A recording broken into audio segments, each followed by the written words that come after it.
one of the biggest moves that has been made in modern history in the regulatory state has happened this week. The Environmental Protection Agency on Tuesday, according to the Wall Street Journal, declared Liberation Day from climate imperialism by moving to repeal the 2009 so-called endangerment finding for greenhouse gas emissions.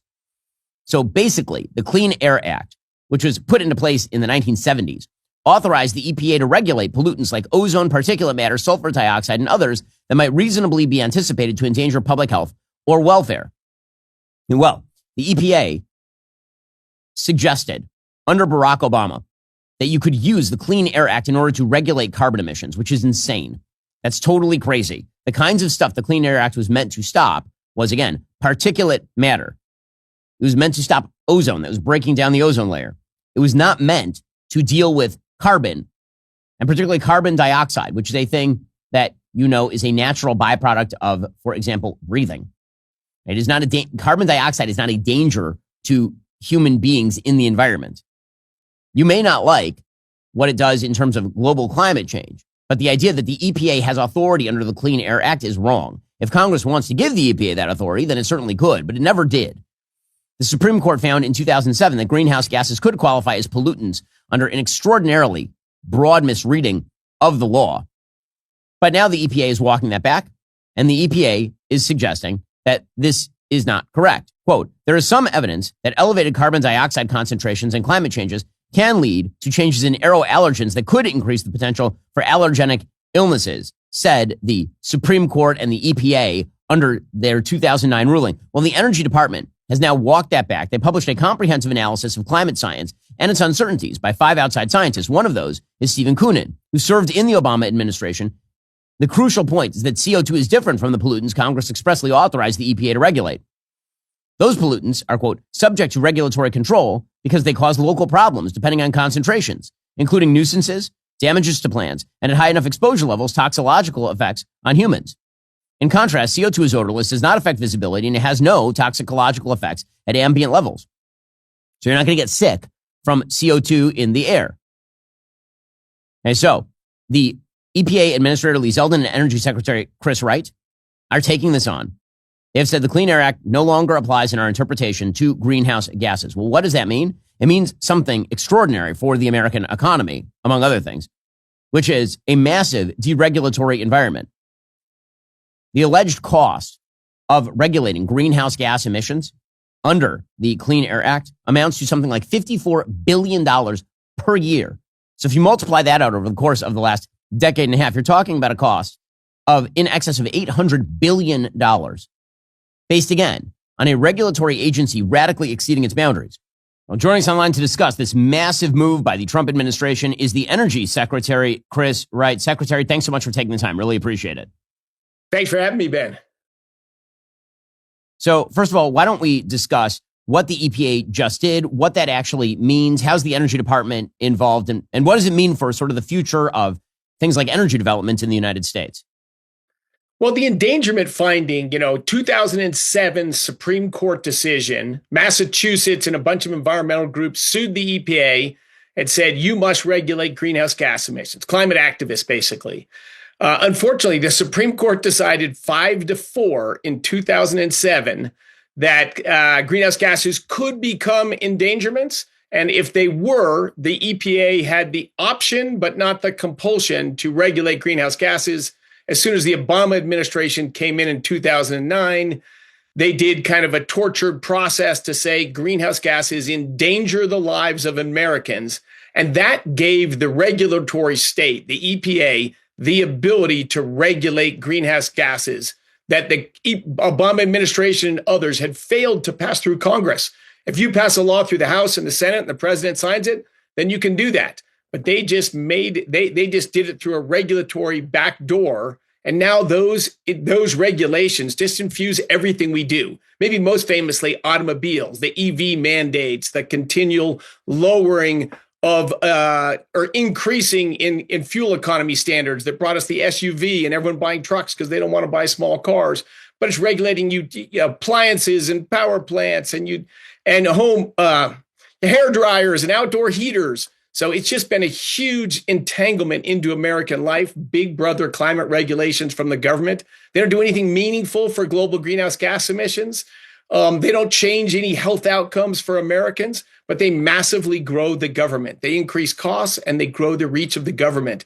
So Administrator Lee Zeldin is reviewing that and saying, hey, we don't believe that greenhouse gases are a significant endangerment to the American public, and they shouldn't be regulated by the EPA. The EPA does not have authority to regulate them because Congress never passed such a law.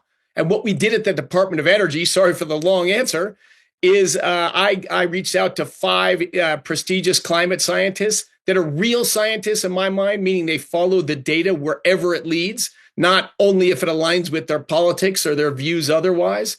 And we published a long sort of critical overview of climate science and its impact on Americans. And that was released yesterday on the DOE website. And I highly recommend everyone to give it a read. And in synopsis, that it's a big report, obviously. What are the biggest findings from that report that you commissioned at the Department of Energy with regard to this stuff? Maybe the single biggest one that everyone should be aware of is the ceaseless repeating that climate change is making storms more frequent and more severe and more dangerous. Is just nonsense. That's never been in the Intergovernmental Panel on Climate Change reports. It's just not true. But media and politicians and activists just repeatedly repeat it. And in fact, I saw The Hill had a piece right away when our press release went out yesterday morning. Despite decades of data and scientific consensus that climate change is increasing the frequency and intensity of storms, the EPA has reversed the endangerment finding. Like, just the headlines are just wrong. One of my goals for 20 years, Ben, is just for people to be a little more knowledgeable of what actually is true with climate change and what actually are the trade-offs between trying to reduce greenhouse gas emissions by top-down government actions. And what does that mean for the energy system? We've just driven up the price of energy, reduced choice to American consumers without meaningfully moving global greenhouse gas emissions at all. And when I talk to activists or politicians about it, they're not even that concerned about it.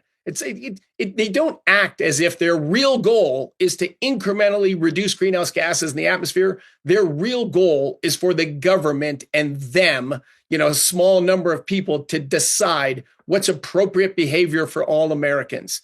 It's just creepy top-down control sold in the name of protecting the future of the planet. If it was really about that, they'd know a little bit more about climate change, but they almost never do.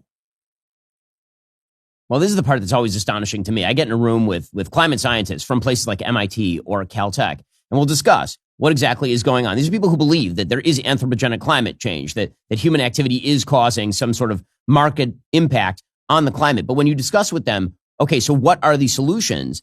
The solutions that are proposed are never in line with the kind of risk that is being sought to be prevented. I mean, there's a point that the Nobel Prize-winning economist William Nordhaus has made, is that there are certain things that you could do economically that would totally destroy your economy and might save you an incremental amount of climate change on the other end. And then there are the things that we actually could do that are practical, things like building seawalls, things like hardening an infrastructure. Moving toward nuclear energy would be a big one. To me, the litmus test of whether somebody is serious or not about climate change is their feelings about nuclear energy. If they're anti-nuclear energy, but somehow want to curb climate change, then one of those things is false. It cannot be that you wish to oppose nuclear energy development, but also your chief goal is to lower carbon emissions. That's just a lie. Exactly. I mean, the biggest driver of reduced greenhouse gas emissions in the U.S. by far has been natural gas displacing coal in the power sector. It's about 60% of all the U.S. reduction in emissions, but they hate natural gas. Because again, it's a movement against hydrocarbons towards a society that somehow they think is better. It is helping more on the left become pro-nuclear. So I'll view that as one of the positive side effects of the climate movement, and probably is going to help nuclear energy start going again. Of course, there are plenty that are anti-nuclear and climate crazies. So there's plenty of them still left. But as you just mentioned, what Nordhaus said in his lecture was, do the things where the benefits are greater than the cost, sort of common sense.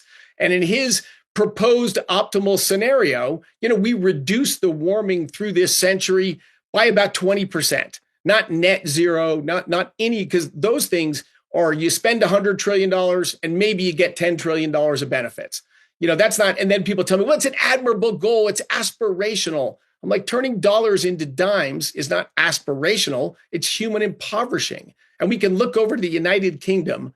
They very proudly announce, they have the largest percent reduction in greenhouse gas emissions, 40%. What they don't tell you is they've had an almost 30% reduction in energy consumption in the United Kingdom. So their dominant mechanism to drive down their greenhouse gas emissions is simply to consume less energy in England. That comes from two factors. The biggest one is their energy intensive industry is just shut down in the country, and all those jobs have gone overseas. That stuff is now made in China, loaded on a diesel powered ship, shipped back to the United Kingdom, and they call that green. And the other mechanism is they made energy so expensive that people don't heat their houses as warm in the summer. They don't travel as much. They don't cool their houses as much in the hot summer days.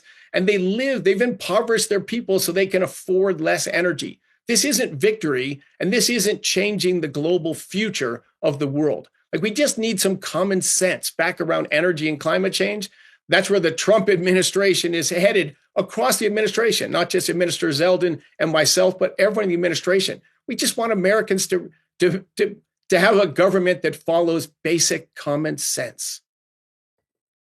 Now, Secretary Wright, we were discussing a little bit earlier on in the show this excellent second quarter GDP number, some of which is being driven certainly by mass investment in technologies like AI. If you talk to folks who are in sort of the capital intensive arenas, pretty much all the money right now is going into AI. That's a race the United States must win. And one of the huge components there is the energy that is going to be necessary in order to pursue the sorts of processing that AI is going to require. The gigantic data centers that are now being built are going to require inordinate amounts of energy. Everybody knows this. Everybody acknowledges this. China is producing energy at a rate that far outstrips the United States at this point. So if we wish to actually win the AI race, we have to unleash an all of the above strategy with regard to energy production. That's obviously something you're very focused on. And if we don't win the AI race, China becomes the dominant economic power on planet Earth in all likelihood. So how important is AI to this? And what does it mean for the energy sector?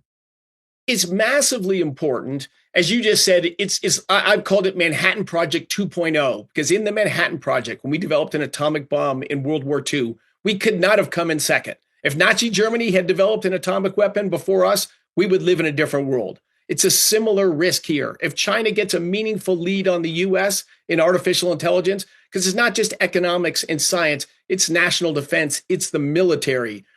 Now we are under serious threat from China, and we go into a very different world. We must lead in this area. We have the leading scientists. We have businesses. We have the ability to invest these huge amounts of capital, again, from private markets and private businesses, which a free market capitalist like myself loves. The biggest limiter, as you set up, is electricity. The highest form and most expensive type of energy there is to turn it into electricity. And as you just said, China's been growing their electricity production massively. Ours has barely grown in the last 20 years. In fact, it grew like 2 or 3% in the Obama years, but yet they got the Biden years, but yet they got prices up over 25%.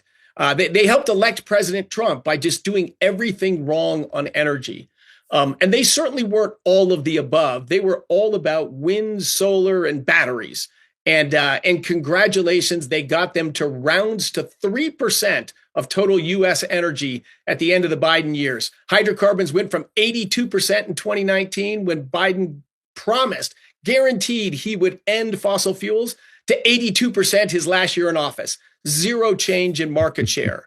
They just believe and cling to too many silly things about energy. So today, the United States' biggest source of electricity by far is natural gas. And that will be the dominant growth that will enable us to build all these tens of gigawatts of data centers. It's abundant, it's affordable, and it works all the time. I've never been an all of the above guy, because subsidizing wind and solar, globally, a few trillions of dollars have gone into it. And the main result is, if you get high penetration, you get expensive electricity and a less stable grid. That's not good. The crazy amount of money the United States government spent on wind and solar hasn't grown, as we talked before, hasn't grown our electricity production, because they're not there at peak demand time.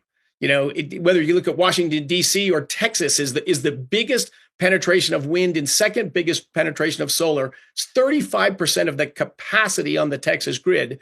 But at peak demand, like these cold high pressure systems or cold or warm high pressure systems, the wind is gone. Peak demand time is after the sun goes down, and you get almost nothing from wind and solar. What they really are is just parasites that in the middle of the day, when the demand is low and all the power plants that have to be there to supply a peak demand, they just all have to turn down. And then the sun goes behind a cloud and they got to turn up again. And then when peak demand comes, when it's very cold, in the evening time, well, all the existing thermal capacity and nuclear capacity has to run and drive the grid. So if you don't add to the reliable production at peak demand time, you're not adding to the capacity of the grid. You're just adding to the complexity and cost of the grid.